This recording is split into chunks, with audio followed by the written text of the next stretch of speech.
ભાઈ અમારે વહીથી શેરડી જવું है કે નાસિक જવું है। नासिक से 30 किलोमीटर અને શેરડી है 119 किलोमीटर। કોઈ બી બસ આવે હોય, આ ત્રિંબકેશ્વર બસ સ્ટેન્ડ હે ને, કોઈ બી બસ આવે, પબ્લિક ઓમથી ઓમ જાય ને ઓમથી ઓમ જાય, તો બધું કંટાળીને અમે 1700 કે 1800 રૂપિયામાં શેરડી માટે બસ શું કહેવાય શેરડી માટે ટેક્સી કરાવી દીધી। ત્રયંબકેશ્વર બસ સ્ટેન્ડ થી છેક શેરડી સુધીનું ભાડું અમારે 2000 રૂપિયા હતું। ત્રિંબકેશ્વર થી અમને હોય નાસિક પાય આ બિરલા ટેમ્પલ હે ને ત્યાં અમને ઉતારી દીધા નાસિક રેલવે સ્ટેશન જોડે, અને આ ગાડીમાં અમે હવે જવાના હો શેરડી। અને ત્રિંબકેશ્વર થી શેરડીનું અમારું ભાડું 2000 રૂપિયા। પેલું જે પેલી ગાડી હતી ને એ ઇકો હતી, નોન એસી હતી, અને આ એસી વાળે ટોટલ 1800 રૂપિયા નક્કી કર્યું હતું, પણ આમાં અમે વિથ એસી લીધી ને એટલે 200 રૂપિયા પ્લસ થઈ ગયા। તો અહીંયાથી લગભગ અહીંયાથી યહાં સે કિતના હોગા શેરડી? 100 કિલોમીટર, 100 કિલોમીટર જેવું છે ભાઈ। તો ચલો જઈએ। થેલા ના બધું બહાર બી તમને ઘણા લોકો મળશે કે પ્રસાદી લઈ લો, ના લઈ લો, તે લઈ લો, અમે તમારી વસ્તુ વાંચવું છું, તો પણ ભાઈ કોઈના ઉપર ભરોસો મત કરજો। આ જો આ મંદિરનું પર્સનલ જ છે, એટલે તમે ઓય બધું જમા કરાવી દેજો। આ જોઈ લેજો વ્યવસ્થિત।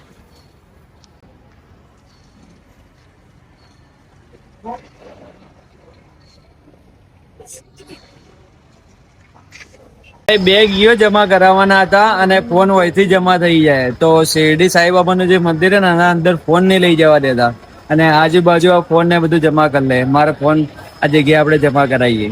મશીનમાં 200 રૂપિયા નાખો અને વીઆઈપી દર્શનની પાવતી લો। ઓનલાઈન જ પેમેન્ટ અવેલેબલ હતું, અને મિત્રો એવું લાગતું હતું કે હું અંબાજીમાં જ ફરી રહ્યો। બધી લોકેશન અંબાજી જેવી લાગતી હતી, અને તમારે જમવાનું, ખાવાનું, રહેવાનું બધી સગવડ તમને ત્યાં મળી જાય। અમે અંદર જઈને બહાર બી આવતા રહ્યા। બોલો ભાઈ, અંદર એકદમ કેવું ખબર હે, ઉજ્જૈન તમે જોયું, Ujjain Mahakal same to same બસ એવું જ છે। અંદરથી એસી વેસી, ઓમ એસી જોરદાર હે, બેસવાની સગવડ પણ જોરદાર હે, બધું જોરદાર હે, પણ ભાઈ જે માણસો હે ને એ વ્યવસ્થિત નહીં હો કોઈના। કારણ કે કેવું કે હમણાં હાલ અમે પેલો ભાઈ અમારા જોડે આવ્યો, અને જોડે આવીને અમારી ગેમ કરી ગયો કે હેડ હું તમને બતાવું, ગાઈડ કરા, પછી છેલ્લે વળી કે અહીંથી પ્રસાદ લઈ લો। પ્રસાદ બી કેટલા નહીં હલાવતો હતો, 1000 રૂપિયાની બધાને અમથી ઓમ ને અમથી ઓમ। છેલ્લે અમે 100 રૂપિયાની લીધી, અને 100 રૂપિયાની પ્રસાદ અમને ના આલી, વળી કે તો મંદિર પોકી જાય। બોલો એવી રીતે પેલું એ કરી નાખો। તો તમે બી ભાઈ ધ્યાન રાખજો આ બધું। સાઈનગર બસ સ્ટેન્ડમાં અમે મસ્ત એકદમ જોરદાર કંટાળીને બેઠા હો, દર્શન કરવા મળ્યા ના, અને બસ મળતી નહીં। આપણે કેવું જીએસઆરટીએસ માં આપણે બસ દેખો તો દેખાઈ જાય, પછી બુક કરો તો બુક કરાઈ જાય, આમાં તો દેખાતી નહીં, બુક બી નહીં થતી ભાઈ। અને અમારે હવે જવાનું એક ગ્રીષ્ણેશ્વર, એક જ્યોતિર્લિંગ બીજો છે, એ કવર કરવા જવાનું છે, અને ત્યાંની તો બસ જ નહીં, એ બાજુની તો બસ જ નહીં જતી। તો છત્રપતિ સંભાજીનગર અમારે જવું પડશે, ઔરંગાબાદ, અને ત્યાંથી 35 કિલોમીટર બીજું, એટલે અહીંયાથી પાછું આ બાજુ આવવાનું છે। અને આ કેબમાં બી તમારે કેબ બી ચાલે હો ભાઈ, ઓય તો ભાઈ કેબમાં બી તમને 2272 રૂપિયા બતાવે, તો ભાઈ મેં તમને સસ્તાની વાત કરી હતી। તો અહીંથી 100 કિલોમીટર હે, બસ નું કીધું, શું બોલે એ બી ખબર નહીં પડતી, આ માઇકમાં બી શું બોલે એ ખબર નહીં પડતી, અને એ પૂછવા જો ને તો એ કઈ ભાષામાં બોલે એ ખબર નહીં પડતી, ખાલી ઓકડો ખબર પડે કે 7-7। એટલે હમણાં હાલ 7 વાગે સંભાજીનગરની બસ આવવાની છે, તો અહીંયાથી સંભાજીનગર જઈએ, સંભાજીનગર થી પછી પાછા આવશો ગ્રીષ્ણેશ્વર। શેરડીથી ડાયરેક્ટ તમને ગૃષ્ણેશ્વરની બસ કોઈ નહીં મળે, ભાગ્ય કોઈ જાતી હોય મળી જાય તો તમારા નસીબ।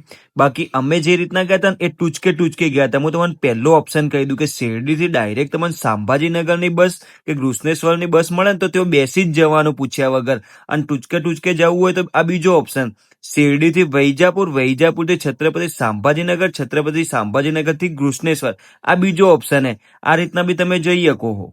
ગ્રીષ્ણેશ્વર જ્યોતિર્લિંગ છે ને એના માટે નીકળ્યા હતા શિરડી થી, તો બધાએ કીધું કે ટુકડે જવું પડશે, તો શિરડી થી અમે વૈજાપુર આવ્યા 41 કિલોમીટર, અને અંદર એક બે જણા એવું કીધું કે ગ્રીષ્ણેશ્વરમાં ભાઈ તમે જાઓ ને તો કે અહીંયા એકદમ અંધારા જેવું હે ને ખતરનાક હે, એટલે એના કરતા તમે હે ને ઔરંગાબાદ જતો રહો, ઔરંગાબાદ તમે નાઇટ રહેજો, અને ત્યાંથી સવારે આવતા રહેજો, 20 કિલોમીટર જ છે ત્યાંથી। અને ઓય ભાઈ આ વૈજાપુરનું જે બસ સ્ટેન્ડ હે ને ભાઈ, ઓય અમે પૂછપરછમાં અમે પૂછવા ગયા તો કોઈ વ્યવસ્થિત જવાબ નહીં આવતો કે આવશે બસ, પણ હજી તક આવી નહીં, અડધો કલાકથી। અને હમણાં હાલ એક બસ આવી ને, તો એ ભાઈ નીચે ઉતરે ને તો અમે એક બે જણાએ પૂછ્યું કે આ બસ જાય, તો અમને મોઢું બી નતો હલાવતો, આટલામાં કોઈ જવાબ જ નહીં હાલતું ભાઈ વ્યવસ્થિત। અને ભાઈ તમે લોકો પણ અડધી રાતે ભાઈ ગમે તારે હોય ને રૂમ લઈ લેજો, અને રહી લેજો, બાકી અડધી રાતના નીકળતા ના. હવે અમારે રહેવાનું છું હમણાં હાલ 9:30 હેડો. અમે તો છોકરાઓ ફેમિલી વાળા હોય ને તો ભાઈ આ વિડીયો જરૂરથી જોજો. અને જો રહેતા ના, અને કૃષ્ણેશ્વર તો ભાઈ તમે શું કહેવાય ઔરંગાબાદ હે ને, ઔરંગાબાદ જ તમે નાઇટ રહેજો ને. કૃષ્ણેશ્વર દિવસમાં જાજો અને બાકી દિવસમાં પાછા આવી જજો. નાઇટમાં જો એવું સેટલમેન્ટ હજી અમે ગયા નહીં, હું તમને જઈને બધું બતાવી દઉં કે કેવું હે ભાઈ. ચલો, સંભાજીનગર ની બસ મળી ગઈ ભાઈ. રાતના મોડી આવી પણ આવી ખરી. વૈજાપુર થી સંભાજીનગર 70 કિલોમીટર હતું અને અમારે એક જણાની ટિકિટ 153 કે 150 રૂપિયા થયા. 1.5 કલાક થયો આવતે. ભાઈ બસ વાળાને સલ્યુટ હો ભાઈ, ખતરનાક જે ગાડી દબાઈ એક સેકન્ડ આમથી આમ કરીને કેટલી સ્પીડ હતી એની, અને જેમ તેમ કરીને ભાઈ લાયો.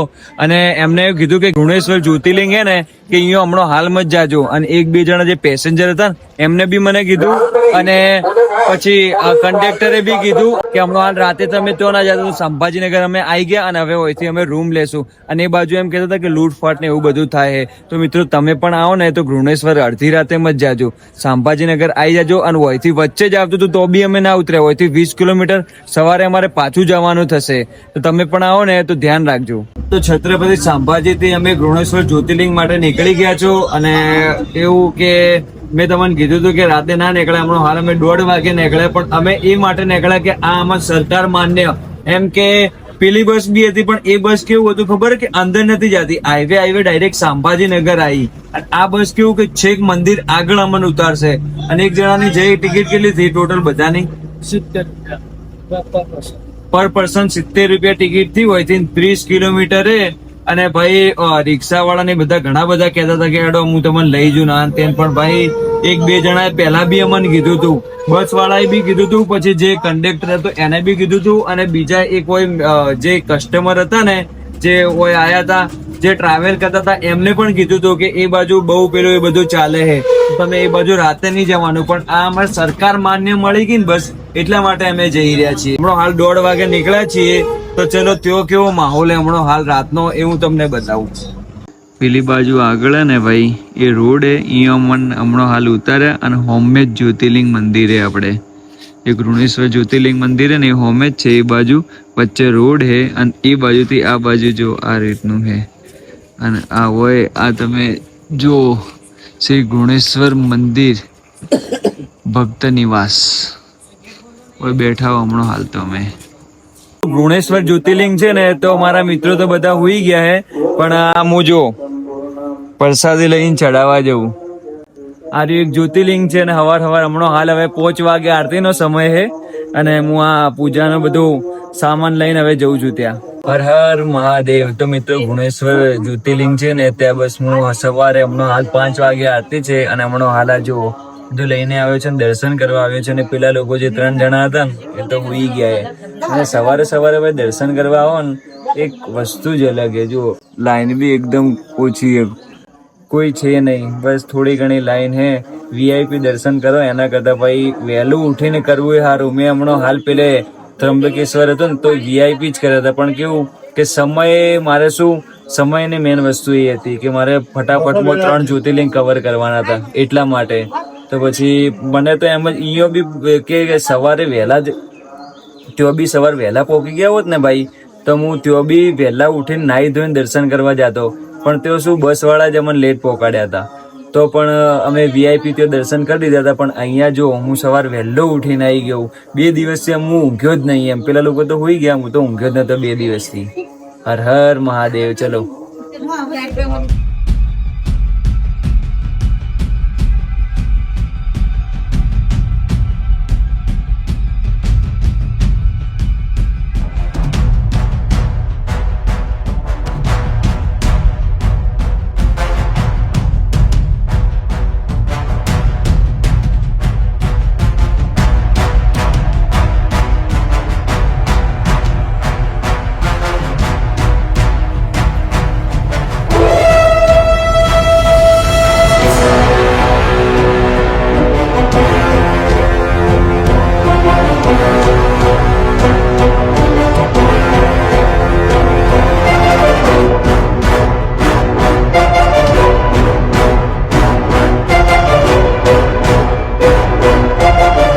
ભારતમાં ટોટલ 12 જ્યોતિર્લિંગ એ મહાદેવના, અને 12મો જ્યોતિર્લિંગ ઘૃણેશ્વર મહાદેવનો આ જ્યોતિર્લિંગ છે. લો દર્શન કર લો ભાઈ હવાર. ભાઈ મેં તો એકદમ મસ્ત દિલથી, હું તો 4 વાગે આવી ગયો હતો અને સ્પર્શ દર્શન કર્યા, એકદમ આમ અડીને દર્શન કર્યા. અને બીજું શું એ ભાઈ ખબર છે કે તમે ઓય દર્શન કરવા આવશો ને ઘૃણેશ્વર મહાદેવ જ્યોતિર્લિંગમાં, તો કેવું આ ટી-શર્ટ ઉતારવી પડશે. અંદર હમણાં હાલ હું અંદર ગયો ને તો સ્પર્શ દર્શન કર્યા તો બધોએ જેટલા જેન્ટ્સ હતા ને એ બધોએ ટી-શર્ટ ઉતારી દીધી હતી, અને મેં બી ઉતારી દીધી હતી. પણ દર્શન એકદમ જોરદાર થઈ ગયો. આમ કેવું શાંતિસર, ભીડ ભાડ વાળું નતું. અને હમણાં હાલ જુઓ ખાલી પબ્લિક કેટલી વધી ગઈ હાલમાં. હું હવાર આવ્યો તો હાલમાં પબ્લિક કેટલી વધી ગઈ. પેલો સંજુ રહ્યો એ ઉભો, સંજુ લાઈનમાં ઉભો જો. હું તો વહેલો આવી ગયો હતો ભાઈ.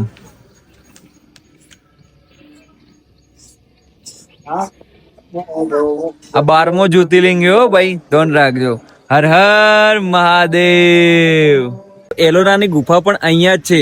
જેવા તમે મંદિરના બહાર નીકળશો ને જમણી બાજુથી 1 કિલોમીટર ચાલીને આ બાજુ આવશો ને તો એલોરાની ગુફા, અને ઘણી બધી કોક 36 ગુફા કે હવે ખબર નહીં ભાઈએ કેટલી કીધી, મેં પૂછ્યું હમણાં હાલ તો કેટલી હે.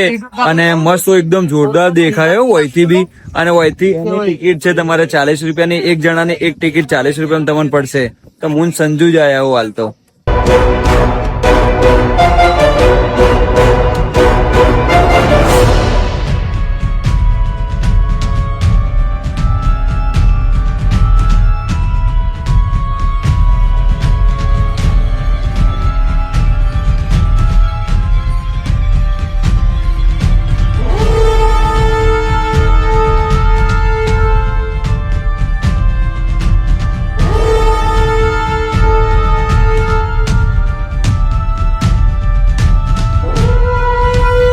અમે રાતના મોડા આવ્યા હતા ને 3-4 વાગે જેવા, તો અમે આ રૂમ રાખેલો હતો. જુઓ 2 બેડ એમાં, અને એસી હે, અને સંડાસ બાથરૂમ બી એકદમ આમ ચકાચક રૂમ હે. જોઈએ કહો તમે. જુઓ આ સંડાસ બાથરૂમ બી આ ટાઈપના હે. એક દેશી બી અને ઇંગ્લિશ બી, નાહવા માટે બી બહુ સારી એમ સગવડ હતી. તો આ રૂમ અમે કેટલા રૂપિયામાં રાખ્યો તો ખબર હે? એ તો તમને કહે 1800, 2000, 2500 એટલા કહે, પણ અમે હમણાં હાલ 1600 રૂપિયા આલ્યા. મતલબ એમ કે પહેલા જ આલ દીધા હતા 1600 રૂપિયા આઈડી પ્રૂફ મોકશે, અને 1600 રૂપિયામાં અમે ડન કર્યો. ફૂલ એસીમાં મસ્ત હુઈ ગયા હતા. તો હર હર મહાદેવ મિત્રો. તો અમારે આ જે ટ્રીપ હતી, જે જર્ની હતી, એકદમ મસ્ત રીતે પૂરી થઈ ગઈ. અને અમારે કેટલું બજેટ બેઠું ખબર હે? એક જણાને 5000 રૂપિયા. 5000માં અમારું આવવાનું, જવાનું, ફરવાનું, ખાવાનું બધું આવી ગયું. ટોટલ રૂમ બૂમ, VIP દર્શન એક જગ્યાએ તો અમે કર્યા હતા, એ બધું આવી ગયું. જેમ કે છેક ઘરેથી અમે આયા. જો એક જ્યોતિર્લિંગ અમારો હજી બાકી રહી ગયો, એ એમો નહીં આવતો, અને એ ગણવા જો તો 1000-1500 રૂપિયા બીજા થઈ જાય. જેમ કે જો પહેલા અમે ત્રંબકેશ્વર કર્યું, પછી એના પછી શિરડી કર્યું, અને એના પછી આ ઘૃણેશ્વર આ કર્યું, અને એના પછી અમારે ભીમાશંકર જવાનું હતું, પણ એ કોઈ કારણસર બંધ હે. ખબર નહીં શું કારણે પણ બંધ હે, એટલે એ અમે હમણાં હાલ જવાના નથી. તો મિત્રો અમારું ખાલી 5000 બજેટ બેઠું. તો તમે પણ અમારી રીતે આ રીતના ફરશો ને તો તમને મજા આવશે, ને બજેટ પણ એકદમ ઓછું રહે. અને અહીંયાથી ઘર અંગાત ઘરે અહીંયાથી અમે જેમ પાલનપુર થી અહીંયા આયા હતા, અહીંયાથી પાલનપુર પાછા જશો ને એ રીતનું મેં તમને બજેટ કીધું કે 5000 આવા જવાનું, પાછું ઘરે જવાનું. તો અમારે 4500 ને 5000 રૂપિયા બજેટ થયું. તો વિચારો કેટલું બધું અમે તમને ઓછા બજેટમાં વધારે વસ્તુ બતાવી. અને અહીંયાથી હવે અમારે બીજી જગ્યાએ જવાનું હોય, એનો પણ અમે બ્લોગ શૂટ કરવાના છીએ. પણ આ તો મેં તમને પાલનપુરનો એ માટે કીધું કે ઘરેથી થઈને આટલું બજેટ થયું છે. હવે અમારો બીજો વ્લોગ થવાનો છે, એના પછી અમે જવાના છો કેરલા, અને કેરલા વાળો વ્લોગ પણ તમે જોઈ લેજો. એ પણ એકદમ ઓછા બજેટમાં હું તમને બતાવીશ. અને આ વ્લોગ ગમ્યો હોય તો લાઈક કરો, શેર કરો અને કોમેન્ટ કરો. અને કોઈ તકલીફ જેવું લાગે, કોઈ વધારે તમારે પૂછવું હોય આ તે, તો તમે કોમેન્ટ સેક્શનમાં પૂછી શકો છો મને. હર હર મહાદેવ. જો પેલું સામે રહ્યું ને એર્યું મંદિર હે, અને આ રહી બસ જઈ રહી હે. જો આ બધી બસ જઈ રહી હે. અને તમારે નાસ્તો બાસ્તો આ તે કોઈ કરવું હોય તો તમારે આ હોયથી નાસ્તો ને બધું મળી જાય. બાકી આમ હોય તો મેં તો ઈડલી જ ખાઈ રહ્યા હો, કારણ કે બીજું બધો નાસ્તો ના કરાય તો શું તકલીફ થઈ જાય. ઈડલી શું જલ્દી પચન બી થઈ જાય, અને 60 રૂપિયા તમને હોય પ્લેટ મળી જાય. ભાઈ ઈડલી સિરિયસલી ઓમ તમને ખબર ને કે હું ખોટું ના બોલું, એકદમ મસ્ત ઈડલી હતી. ઓમ આપણે પાલનપુરમાં મળે ને એવો જ નાસ્તો હતો. અને હોય કોઈ બીજું બસપોટ નહીં ભાઈ, હોયથી જ તમારે સંભાજીનગર જવું હશે ને તો હોયથી જ તમને બસ મળશે. હોયથી બસ ટેક્સી બધું હોયથી જ મળશે. અને ટ્રેનનું તો મને ખબર નહીં, બાકી બસ હોય રોડ ઉપર ઉભા રહો ને હોમે મંદિર હે અને આ રોડ ઉપરથી આપણને મળી જાય ડાયરેક્ટ બસમાં જવું સારું. અડધો કલાક હોય ઊભું રહેવું, બસ હોયથી હેડ એટલે બેહી જવાનું સંભાજીનગરની. અને ટેક્સી વાળા તો 700-800 રૂપિયા કહેતા હતા અને કેબમાં બી એટલા જ બતાવે 700-800 રૂપિયા. તો આપણે સમો જાઓ, બસમાં જાઓ, ઓછામાં પડશે. ગ્રીસનેશ્વર મંદિર તમને સામે જ દેખાય છે. હું અહીંયાથી ઉભો રહીને વિડીયો શૂટ કરું છું ને એટલામાં એટલા બધા રૂમો છે કે તમને તકલીફ નહીં પડે, રૂમ મળી જ જશે. બાકી સિઝનમાં પેક હોઈ શકે છે. તમને પહેલા જગ્યા બતાવી હતી ને મંદિરના બહાર, અહીંયા જ બસ સ્ટેન્ડ છે, અહીંયા જ બસ ઉભી રહે અને અહીંયાથી જ તમને આ બસ મળી જાય. જો મને બસ મળી ગઈ, ટિકિટ બી મળી ગઈ અને રિક્ષાવાળા ઓટો વાળા બધા તમને કહે કે હું તમને બસ સ્ટેન્ડ ઉતારી જો ને આજુબાજુના બસ સ્ટેન્ડમાં તમને ઉતારું તો એની વાત ઉપર મત આવજો, કારણ કે બસ છે ને અડધો કલાકે એ જગ્યા ઉપર આવે છે. જો મંદિર જવાનો રસ્તો હોય ને તો બહાર રોડ ઉપર જ. અને અહીંયા શું ગૃહણેશ્વરમાં કોઈ બસ સ્ટેન્ડ નહીં એટલે બહારથી જ તમને બસ પિકઅપ કરશે, ડ્રોપ બી તો જ કરશે.